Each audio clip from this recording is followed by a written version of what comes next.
Poetry and Props. Yesterday, we got together and talked about having a special time when we get together to do poetry every day and bring in some props with us that we have from home. And it's a super fun thing to do. So I'm excited for us to be going together, working on some things. Yesterday, Mrs. Kolbe kind of went through and gave you an overview of lots of different poems. Hopefully you had some favorites that you went, oh, I really love that one. Today we're going to do a couple more together, and then we're going to go back and try to memorize just a couple. And you probably won't have them memorized today, but in a few days, in a few weeks, however long we're doing this together at home, you will have a lot of them. So since we don't have the book and we don't have a paper in front of us for all of us, we are going to do it the way we do in the library. And kids learn them all the time. Kids in my classroom learn them. We would go practice saying them out loud, and we would have tons of them. And remember, when you tell poems, we want them to be, so many people read poems, like when we did Hot Dog for a Pet. I have a hot dog for a pet, the only kind my folks would let me get. And it's just kind of gallopy. When poetry is storytelling, it's meant to have voice and expression and feeling in it. And when we're telling a story to somebody, we want to have all of those things. So when you're thinking about it, and as you practice different times, work on the kind of voice that you have. Remember, for the crocodile's toothache yesterday, we had to have 3 different voices. We had to have a crocodile voice, we had to have a dentist voice, we had to have a narrator voice. So that's what we're going to work on today. So I'm so happy you're here, and we're going to start with a couple new poems that I'm going to do. And the first one is called Me Stew. You ready? I have nothing to put in my stew, you see. Not a bone or a bean or a black-eyed pea. So I'll hop in the pot to see if I can make stew out of me. I'll pour in some pepper and salt, and I'll sit in the simmering water. I won't scream a bit. I'll sing while I simmer. La la la la la la la. I'll smile while I'm stewing. And I'll taste myself often to see how I'm doing. I'm tasting good. I'll stir me around with a big wooden spoon, and I'll serve myself up at 1/4 noon. So bring out your stew bowls, you gobblers and snackers. Farewell, and I hope you enjoy me with crackers. So that's a good one. And do you have to have a big old pot? Absolutely not. You can just have a pretend spot on the floor that you sit in. You could have a bench or something like that that you're looking at. And I bet Mom has a spoon in the kitchen. Could be a wooden spoon, could be a regular spoon, could be anything. And you can get yourself a bowl. And that's going to be a fun one that we're going to work on. So let me pull my pot out of the way. Put my stuff inside there. And let's try another one. This is a super fun one. This one is called Reginald Clark. And this is about a little boy, or you could do Regina Clark if you want to be a girl, who is afraid of the dark. I'm Reginald Clark, and I'm afraid of the dark, so I always insist on the light on, and my teddy to hug, and my blankie to rub, and my thumbie to suck or to bite on. 3 bedtime stories, 2 trips to the toilet, 2 prayers, and 5 hugs from my mommy. I'm Reginald Clark, and I'm afraid of the dark. So please don't close this book on me.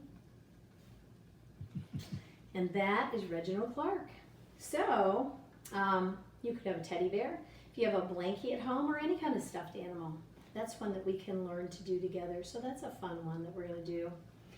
Yesterday we also did homework machine. Do you remember the homework machine?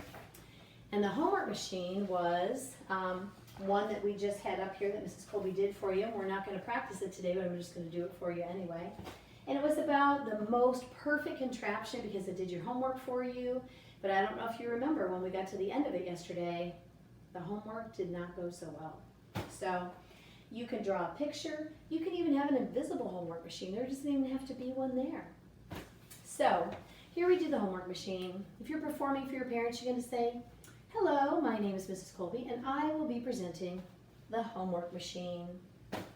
The homework machine, oh, the homework machine, the most perfect contraption that's ever been seen. Just put in your homework, and drop in a dime. Whoop. And snap on the switch. Woo. And in 10 seconds time, your homework comes out. Quick and clean as can be. Here it is. Whoop. 9 plus 4. And the answer is 3. 3? Oh, me. I guess it's not as perfect as I thought it would be. How'd you do with that one? That's not one we practice, but we will be practicing it. So some I'm just going to do every day, and some we're actually going to work on and practice until we have a whole bunch of them in our pockets. So the next one we're going to do is a new one called Somebody Has To. And it's about the stars up in the sky that are looking a little bit dull. And so they have to go polish them. They have somebody who says they have to polish them. So we have a jar, could be anything at home. Mrs. Kolbe put star polish on there.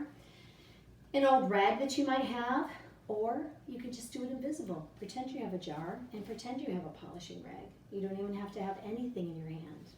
So this is called Somebody Has to Go Polish the Stars. So first of all, we want to look up at the stars and pretend that they're right there in front of us. Here we go. Somebody has to go polish the stars. They're looking a little bit dull. Somebody has to go polish the stars, for the eagles and starlings and gulls have all been complaining.